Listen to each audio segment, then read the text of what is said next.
You all know I've been teasing something big. Tonight, we drop the performative act. Duncanville has one of the biggest alien sightings ever. We talk about what community really means. Hello. I'm Dominique Morris, the Texas Street Civil Advocate. The cost of silence. The cost of silence and demanding truths. What I want to say today is that they say that the halls of the Senate are built for deliberation. They tell us that the wheels of democracy turn slowly by design. But there is a fundamental difference between careful deliberation and a total paralysis of will. Today, we aren't just witnessing a political disagreement. We are witnessing an abdication of duty. We are here because while the world moves forward, while families struggle, while our streets crumble, and while the future grows more uncertain, the people we sent to Washington to lead and to have standing, they're not doing anything but standing still. They have traded solutions for sound bites. They have traded progress for posturing. It's sad. See, we have to understand that there is a gap. There is a large gap between the Senate and the public. See, we have been presenting facts. We've shared the stories of mothers who can't make ends meet. We've shared the stories of workers who see their industries crumbling, disappearing right in front of their eyes. And we see generations who feel like the floors of life are literally caving in under them. But the Senate, our senator, the Senate looks at these crises as items on an agenda.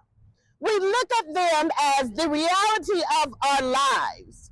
See, when a senator fails to act, they aren't just blocking a child's opportunity. They are blocking a family's security. They are effectively telling the American people, your urgency is not our priority. How many more empty sessions must pass? How many more times will they retreat behind procedural checks and partisan walls while the problems they were elected to solve grow louder and louder and louder and more dangerous? See, we're at a breaking point.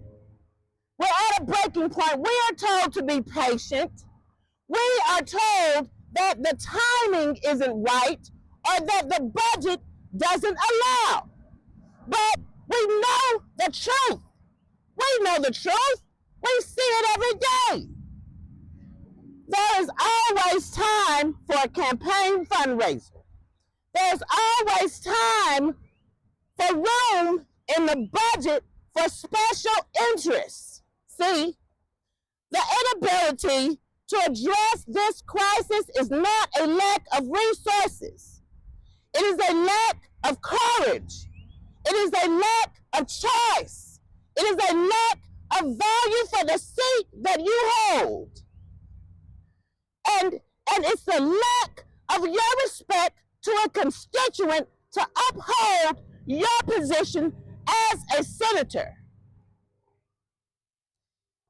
In the face of this crisis, I'd like to say to the American people, we have to understand that we have to stand tall and stand strong for right and wrong. You are not a leader. You are an obstacle. See, to be firm and to really get an understanding, so to the senators who think This is a simple blowover. Well, it's not. Look out your window, sir. We are not a distraction that will fade away. We are the people who gave you your mandate. And we are the people who can take it back. We are the people who put you in your position to serve. And you are not upholding the constituents' complaints. Royce West, I challenge you as our senator to not be buddies with T.D. Jakes, but I challenge you to uphold the law. Richard Brandon Coleman's case has civil, judicial, and constitutional violations. There is no reason why you should not do your job. Thank you to the American people. Dominique Morris has spoken.